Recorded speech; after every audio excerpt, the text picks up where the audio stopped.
नमस्कार, स्वागत है आपका। एफएम न्यूज देख रहे हैं आप और मैं हूं आपके साथ लता। बुलेटिन की शुरुआत करेंगे इस वक्त की अहम खबर के साथ। आम आदमी पार्टी ने दिल्ली नगर निगम चुनाव में लगातार चौथी बार जीतने का बीजेपी का जो सपना था वो चकनाचूर कर दिया। पिछले 15 साल से दिल्ली एमसीडी पर काबिज बीजेपी के तिलिस्म को आम आदमी पार्टी के झाड़ू ने छूमंतर कर दिया। एमसीडी चुनाव 2022 में केजरीवाल की आम आदमी पार्टी को स्पष्ट बहुमत मिल गया है। वहीं बीजेपी को पिछले चुनाव के मुकाबले 77 सीटों का नुकसान उठाना पड़ा। आम आदमी पार्टी को पिछले बार के मुकाबले 85 सीटों का फायदा हुआ है। वहीं जीत के बाद आपके मुखिया अरविंद केजरीवाल ने क्या कुछ कहा, जरा सुनिए। आज दिल्ली में चौथा चुनाव जीते हम, स्कूल, अस्पताल, बिजली, पानी, इन मुद्दों के ऊपर। तो दिल्ली के लोगों ने आज इस देश के अंदर एक बहुत बड़ा मैसेज दिया है कि पॉजिटिव राजनीति करो, नेगेटिव राजनीति बंद कर दो। हमने पूरा चुनाव पॉजिटिव तरीके से राजनीति की, मुद्दों की राजनीति। हम जनता में जाके क्या कहते हैं? हम ये कहते हैं जी हमने आपके बच्चों के लिए स्कूल बना दिया, हमको वोट दो। हम ये कहते हैं जी हमने आपके परिवार के लिए इलाज का इंतजाम कर दिया, हमको वोट दो। हम गाली गलौज तो नहीं करते, दूसरों के साथ मारपीट तो नहीं करते, झूठे झूठे इल्जाम तो नहीं लगाते। तो ये पॉजिटिव राजनीति को आगे लेके जाना है। और मेरा दिल कहता है कि जैसे जैसे देश के अंदर ये पॉजिटिव राजनीति बढ़ेगी, हमारे देश को दुनिया का नंबर 1 देश बनाने से कोई नहीं रोक सकता। और यही है जो देश को आगे बढ़ाएगा। गाली गलौज से देश आगे नहीं बढ़ेगा, गुंडागर्दी से, लफंगई से, मारपीट से देश आगे नहीं बढ़ने वाला। 75 साल बीत गए इस देश को, 75 साल में हम पीछे रह गए। अब टाइम नहीं है, जनता बड़ी बेचैन हो रही है। अब अगर अपने को, अपने देश को आगे ले जाना है, पॉजिटिव राजनीति करनी पड़ेगी, विकास की राजनीति करनी पड़ेगी। स्कूल, अस्पताल, बिजली, पानी, ये असल मुद्दे हैं जिसकी वजह।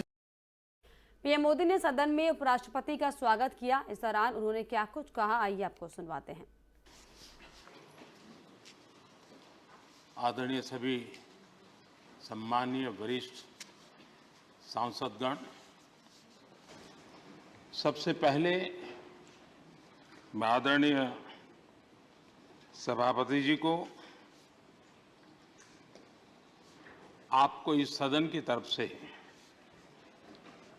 और पूरे देश की तरफ से बहुत बहुत बधाई देता हूं।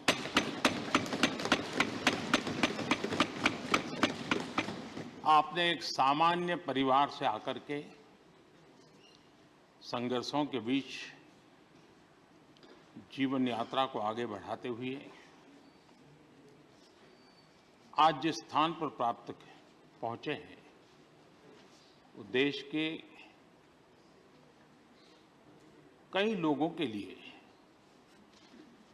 अपने आप में एक प्रेरणा का कारण है। इस उच्च सदन में इस गरिमामय आसन को आप सुशोभित कर रहे हैं और मैं कहूंगा कि किठाना के लाल, उनकी जो उपलब्धियां लोग देश देख रहा है, तो देश की कांग्रेस अध्यक्ष और राज्यसभा में नेता विपक्ष मल्लिकार्जुन खड़गे ने शायराना अंदाज में सभापति को बधाई दी। क्या कुछ कहा, आपको सुनवाते हैं। सदन का है, मेरे बारे में कोई राय मत बनाना गालिब, मेरे बारे में कोई राय मत बनाना गालिब, मेरा वक्त भी बदलेगा, तेरी राय भी बदलेगी। कांग्रेस नेता जयराम रमेश ने बयान दिया। उन्होंने कहा कि जियो और जीने दो।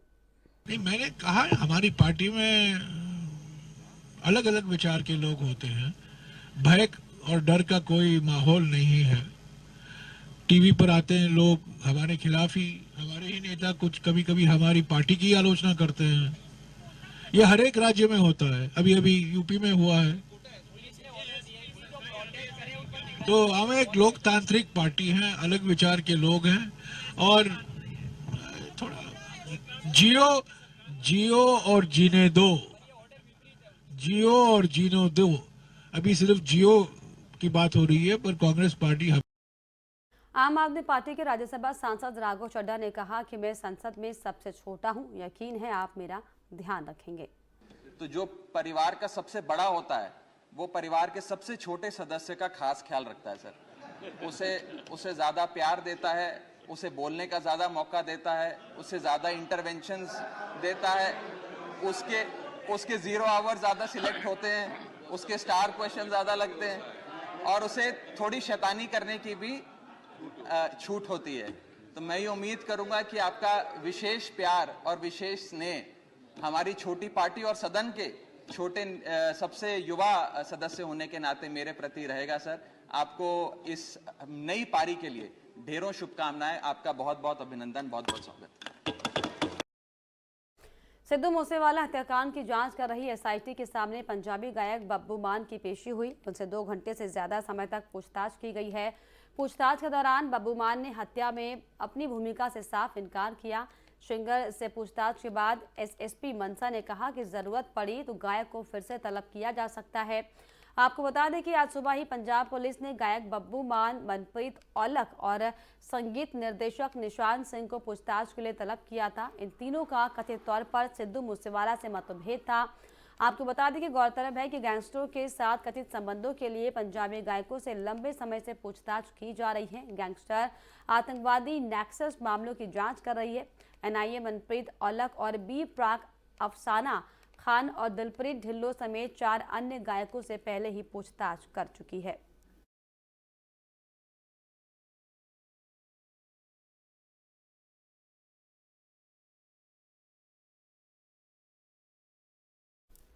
दिल्ली में एमसीडी चुनाव के नतीजों के बाद आप कार्यकर्ताओं और समर्थकों में जश्न का माहौल देखने को मिल रहा है। सुल्तानपुरी के सभी वार्ड में आपके प्रत्याशी अपनी जीत का डंका बजा चुके हैं। इसी वार्ड में से एक वार्ड 43 की हॉट सीट माने जाने वाली सीट की प्रत्याशी बॉबी किन्नर ने भी इसमें जीत हासिल की है। बॉबी किन्नर ने जीत के बाद एमसीडी में लेंटर माफिया को जड़ से खत्म करने को अपनी पहली प्राथमिकता बताई। बॉबी किन्नर की जीत के बाद उनके समर्थकों ने भी उनका खूब अभिनंदन किया और उनको जीत की बधाई दी है। इस मौके पर बोलते हुए बॉबी किन्नर ने इस जीत का श्रेय सीएम केजरीवाल की नीतियों को बताया। बॉबी किन्नर ने कहा कि सुल्तानपुरी में सबसे पहले साफ सफाई व्यवस्था को दुरुस्त करने का काम किया जाएगा। जीत का जश्न देखो, मेरे जो जितने कार्यकर्ता, मेरे भाई है, मेरे बहन है, बड़े बुजुर्ग, नौजवान साथी है, आप देख सकते हो जनता के अंदर और मेरे जो बड़े बुजुर्ग नौजवान साथी है, माता बहन, कितना उत्साह है। देखो मेरे कितनी भीड़ है, जनता में एक जोश है और आम आदमी पार्टी के जितने भी कैंडिडेट है सभी को जिताया। हमारी प्राथमिकता यही होगी। हमारे अरविंद केजरीवाल हमारे पार्टी के मुखिया है, जिन्होंने मुझे टिकट देके इतना मान सम्मान दिया और पहली प्राथमिकता यही होगी एरिया के अंदर काम करना, साफ सफाई लेके, जैसे नाली है, गली है, सीवर, सबसे पहले इन्हीं मुद्दों पे काम करना है। सबसे पहले बीजेपी और राजस्थान में सोशल मीडिया पर वायरल हुए एक अश्लील वीडियो ने सनसनी फैला दी है। भाजपा का दावा है कि वीडियो राजस्थान के अल्पसंख्यक मामलों के मंत्री शाले मोहम्मद का है और उनके साथ नजर आ रही महिला जोधपुर की है। बीजेपी ने वीडियो अपने ट्विटर अकाउंट पर शेयर किया है और शाले को कांग्रेस से बर्खास्त करने की मांग की है। जोधपुर की एक महिला ने 2 दिन पहले दरअसल पुलिस को वीडियो लीक होने की शिकायत की थी। महिला की शिकायत पर पुलिस ने जांच की तो वीडियो शेयर करने वाले 5 लड़कों तक ये पहुंची और वहीं इस मामले को लेकर कई तरह से पलटवार को लेकर शुरू किए गए हैं। बयानबाजी का दौर जारी और ये भी कहा जा रहा है कि बीजेपी मंत्री को फंसाने की कोशिश की जा रही है।